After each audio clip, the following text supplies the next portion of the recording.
What's going on, Packers fans? Aaron Nagler here, Cheesehead TV, ready to talk some football with my good buddy and fellow compatriot when it comes to misery, Andy Herman, the Don of the Pack-A-Day podcast, purveyor of fine Packers takes everywhere across this internet of ours. What's up, Andy? How's not Victory Monday treating you? Oh, it's going great. The thing that I love about this is if anyone ever had any question, if you and I knew what we were doing or that we are smart human beings, this is the year that we decide to do this 365 days a year. Make it our life. Put our life around this. This Packers team was the one you're like, you know what? It's time. Time to make the leap, no doubt. Hey, turning of the page, right? And look, we're going to be here from the ground up, Herman. That's exactly the idea. All this misery, all this pain, we'll be here day in and day out watching them build to a championship probably 20 years from now. But we'll be there, darn it. Exactly. With that being said, of course, if you are hiring full-time, you know where to find Aaron. The internet makes it easy to contact Yes, exactly. us. You can DM us at any time. I'm rethinking the idea that I might need health benefits, given what watching this team week to week is causing the pain internally. Andy, where to begin? I mean, you know, we always joke that this is kind of therapy, right? At least for me, each and every week, getting to talk to you. And I know you're a fellow traveler when it comes to watching the tape and trying to figure out why things are happening or not happening, as the case may be. And it's really hard to continue to watch the same things happen game after game after game, especially given that there has been considerable time in front of some of these games for an approach to change, to possibly trying to accentuate something else. But, man, I'm having a hard time, other than the one area where I have seen maybe a slight bit of a kind of adaptation, is the use of I formation when it comes to running A.J. Dillon. Like, they did make seemingly a determination of, look, if A.J. is going to be our lead back, we are going to have to move some people with power and with bodies, and that has kind of worked. Now they've played two really poor run defenses, but that's the one area where I can look at and go, okay, I see that adjustment. But everything else, man, it's hard. I don't know. I don't even know where to start, given that we see the same results, but you would think that would lead to a different approach, but it doesn't seem to. It's so funny. This has been one of the conversations that we've had that I've looked forward to the most, simply because I wanted to know where you were going to start, because I didn't know where we were going to start today. And I know I never give Andy notes ahead of time. This is always a surprise to Andy, and I kind of like it that way. Oh, very much so. And to your point, I was going to do a live post-game show yesterday after the game, and I didn't, not because I didn't want to talk about it, not because of that they lost or anything like that. It's just like, I didn't know what new to bring to the conversation. Because it's like, we've talked about all this stuff for like 2-3 weeks at least. And I'm like, I don't know what new I can bring to the table. And I needed to sort of formulate my thoughts before I went on with Perry and Alex last night. And finally got there. But no, I think to your point, it's really difficult to see outside of a couple things like you mentioned with A.J. Dillon. I thought Tucker Kraft had a nice day blocking. You could see some time that he's put in the room there. But it's really difficult to point to anything super, refreshing or new, or that they put a ton of time, effort, and energy in, where you could like grasp onto it and be like, there it is. That's the thing that you can clearly tell they've been putting it. It's not tackling. It's not blocking. It's not pass blocking. It's not run blocking. It's not like, we can go through all the stuff that we've talked about through the past few weeks, but with all that time off and with all that time, effort, and energy put in, man, against two really bad football teams in the Raiders and the Broncos, even with some sort of bounces going your way against the Broncos, not much changed. And I think that's kind of the most disheartening part of it all. Yeah. And look, I'll say one other wrinkle I noticed was the quick motion out from Reed. Like, that's the new, we're not going to do that with Musgrave. We're going to do it with Reed. Okay, great. Wonderful. That pretty much contributed nothing all day long, but it was there and it was new and it was different. Yes. But I think, again, that's like side salad to the main course of the offensive line, which is, I think, the entire problem on offense. And I think it feeds into the lack of, maybe not lack of creativity, but the lack of diversity and or whatever Matt and company are trying to do on offense is completely hampered by what they're working with up front. And I understand that, look, they always talk about their best five and what have you. There is no way on God's green earth I'm sitting here believing that Rasheed Walker is the answer at left tackle and that there isn't another formulation up front that doesn't give them at least a fighting chance. And I'm not going to sit here and say that everyone's been playing lights out. I think Zach Tom's like your one shining light on the offensive line. I think literally everyone else has had really bad moments.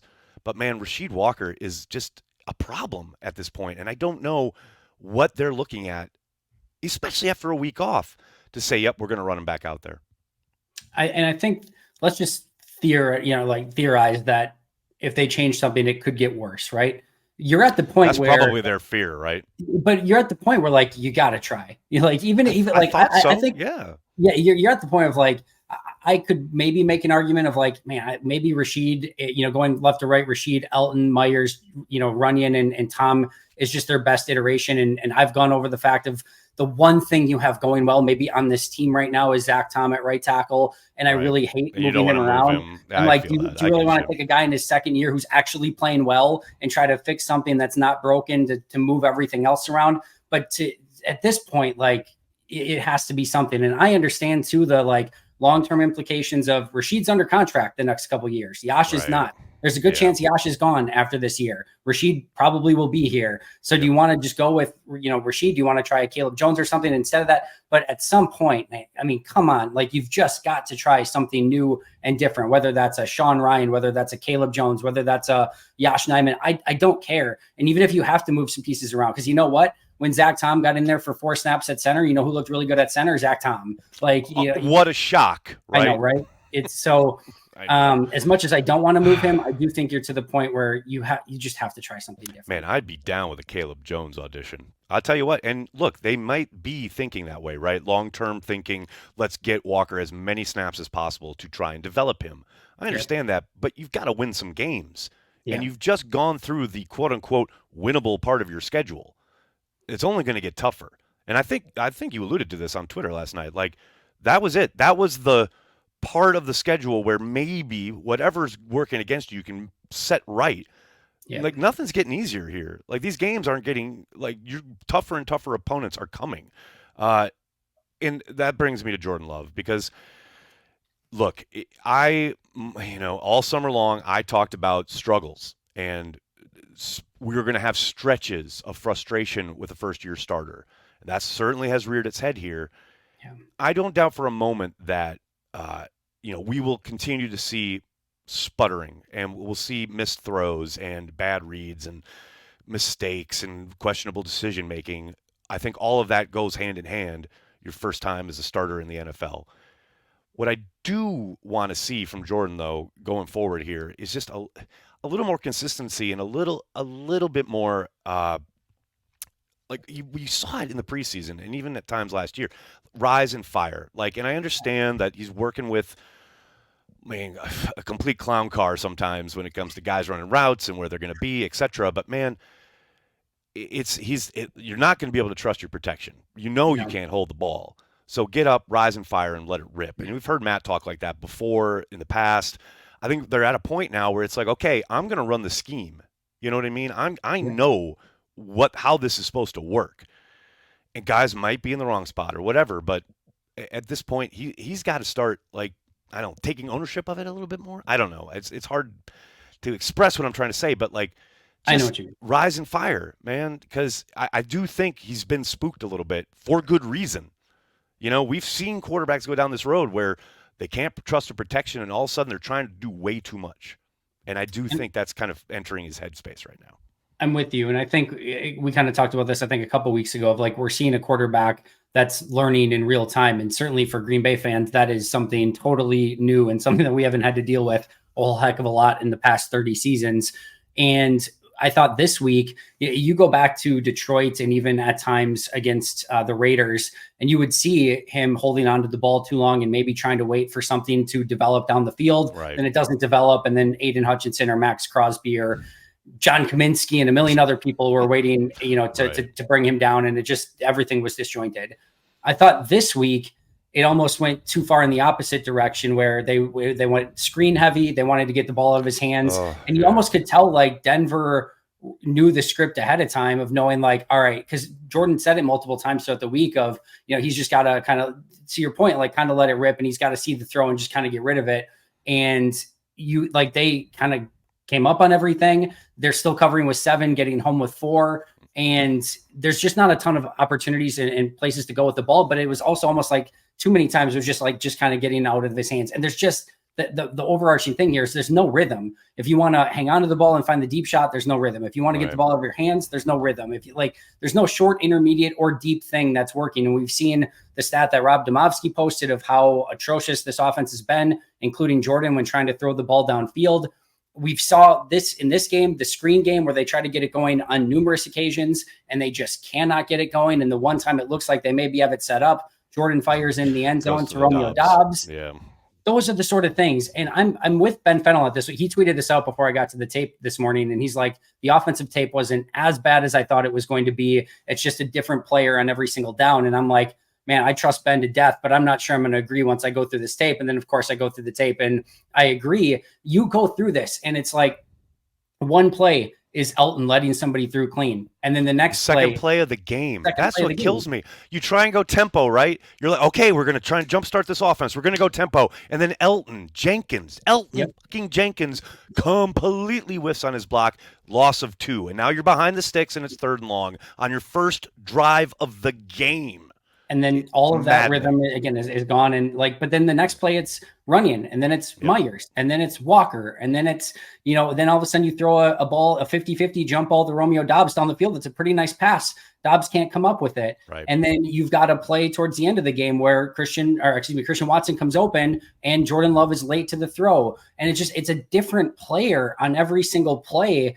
And then you have a false start penalty that the ref is calling for no apparent reason. It's my God. Don't get me started on that. Everything is so difficult for this team, and they can't get anything going because it's a different player breaking down. And I think Ben said it's like Russian roulette on every play. It's like, all right, one of these 11 is going to break down. It's just a new, exciting way to find out which one of the 11 it was this individual play. I mean, and then we didn't even talk about, DeGuara false start there down in the red zone. I mean, to go from 2 yards out to 9 yards out. 3rd and 8, yeah. This is the Green Bay Packers in 2023, and it's frustrating. I will say, to me, the one, not I guess the one, but the player I'm most excited about after watching that game again was Davian Wix. They have got to figure out a way to get this kid on. I just tweeted it out. They got to figure out a way to get this kid more reps. I don't care at whose expense. And now, we haven't heard from Matt yet on injuries, so maybe injuries do the trick and he's forced onto the field a little bit more. But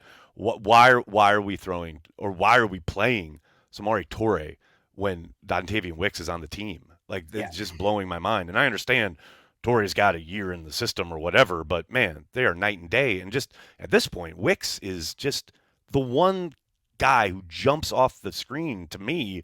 As far as whatever he's doing it 100 miles an hour with complete intentionality, and there's no fear.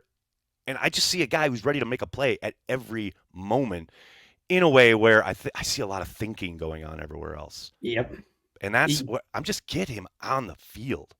14 snaps is nowhere near enough. He was my second highest graded player on offense this week in just 14 snaps. And everyone's going to remember him throwing a pass or whatever, but he's got that big play over the middle where Love throws kind of behind him and then he makes the adjustment and then makes a guy miss and gets upfield. I mean, that's stuff that you've seen from some of the really good wide receivers over their time in Green Bay. You've got a toss play on the outside to Aaron Jones, and Davian Wix is just blocking his guy into oblivion along the sidelines. It is blocking, it is catching, it is now passing, it's run after the catch. It is getting nothing he can't do. Right. Yeah, and he has sort of been on the flea flicker. They're going to him. They're not afraid to use him in a variety of different ways. I need more Davian Wix. I need it now. And like you said, it may happen organically with the Christian Watson injury, but if you've got 14 for Wix and 7 for Toure, that at minimum needs to be 21 for Wix. I couldn't agree more. Let's flip it over to the defensive side of the ball because, again, now injuries. You talk about injuries kind of starting to take a toll. A lot more guys yesterday. It's disheartening to see so many missed tackles coming off a bye week, and I understand that they get paid too. They're going to make you miss, whatever. But, man, they had so many missed tackles. And, again, so many instances. It was like the Detroit game all over again, where they're hitting the ball carrier initially, and the yards after contact are 3, 4, 5. Like that's hidden yardage that keeps the opponent ahead of the sticks. It's maddening to me. That's not A, the missed tackles, but B, when you have body on a body and the guy just goes. There's one where Wilson completes it in the left flat, and Walker, and I can't remember which defensive back, but there's like a linebacker and a DB right there, and they both wait for the back to come to them. And it's like, that's again free yardage. And then when they hit him, he still gets 2 more yards. Yeah. Like that is the stuff that's just driving me insane. Like the whole Joe Barry thing, yes, I don't agree with his approach. I get why he does it. Like that I can reconcile in my head. But like this play style is driving me insane.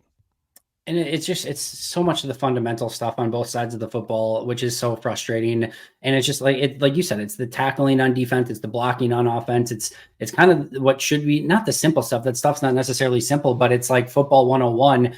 And you see stuff where they're trying some really advanced stuff, and it's like they're trying to go to, calculus, and they need to master, arithmetic first. And those things are the things that keep showing up time after time. And to this point, again, it's a different player every time. You see Quay miss on a tackle where he's going high and the guy Quay wasn't right yesterday. No, he didn't look like himself. You can tell he's working off an injury, and he was not his usual sideline to sideline self. Totally agreed. But he misses on one. Razul completely whiffs on one. You've got Keyshawn misses one in the backfield, and he misses one on Russell Wilson right in the middle of the field where he scrambles up the field on one. It's just like it's different players at different times. And the lame, like everyone needs to do their 111th. Everyone just needs to be a little bit better. It sounds stupid. It sounds not, like there has to be more than just that. But when you have like a different one player making one mistake on every play, those things just add up over and over and over. And in a 3-point game, we can talk about like the Elton Jenkins holding call of like, if you don't have one of your best players having a holding call on that play, Green Bay, just that play alone, you might win the game, and they might get in. One more play, you're in field goal range. One more play. Yep. And that's it's supposed to be one of your best players on offense, and it's just everyone doing a little bit better, and all of a sudden it looks a lot better. And what kills me though is so 100% agreed. The kind of paper cutting of themselves, right? As far as like it's a different guy every time. So, but then you as a play caller on either side, but specifically on the defensive side, if you're Joe Barry, like situationally, it just drives me nuts when the Packers crawl, scratch, fight, kick with all of their being to get back into this game, finally take a lead. There's 8 minutes left in the game, and you would think there was like a minute left the way Joe Barry comes out on that field goal drive that basically allows the Broncos to take the lead back with in no time at all. Like, I get keeping everything in front of you. I understand the reasoning for the calls in and of themselves in a vacuum. But man, his situational kind of, awareness, flip around and look at some of the usage along the goal line as far as what types of bodies he's putting out there. The situational calls from Barry just blow my mind sometimes. It drives me insane. That's where I'm at from a defensive standpoint of like the defense has been meh. It's blah. It's not great. It's not anywhere near the biggest of Green Bay's issues right now. No, I think we would probably agree with that. Yes. It still leaves a lot to be desired. And when I think the question is now becoming like, so you allowed 19 points in a game. You should win that game far more often than not in the modern NFL. Like that's not a bad day defensively by any means. But when you go to your point exactly of the game is now on the line. You're up 17-16. You scratch and claw your way back in the game. You have the lead. And now it's the defense's turn to hold the opposing offense to make sure, hey, if we get the ball back, we probably win this game. Away. Yeah. Exactly. At least have the opportunity to do so. Right. And instead, they go right down the field and kick a game-winning field goal. And to some extent, maybe the thought is like, well, hey, we limited to them like a 50-some yard field goal. Like the other team is allowed to make 50-yard field competing. That's what I wrote in gut reactions. It's like you come out that very first play of that drive, they are legit. The safeties are like 25 yards off the line, and the corners are at least 10. It's like I get it, and that brings me to the other thing. The touchdown that essentially they put on Rasul, where they got the stack and they use the rub and he gets free. It's man coverage, right? And that's a man beater. Yep. How? Okay, this is 2 games in a row.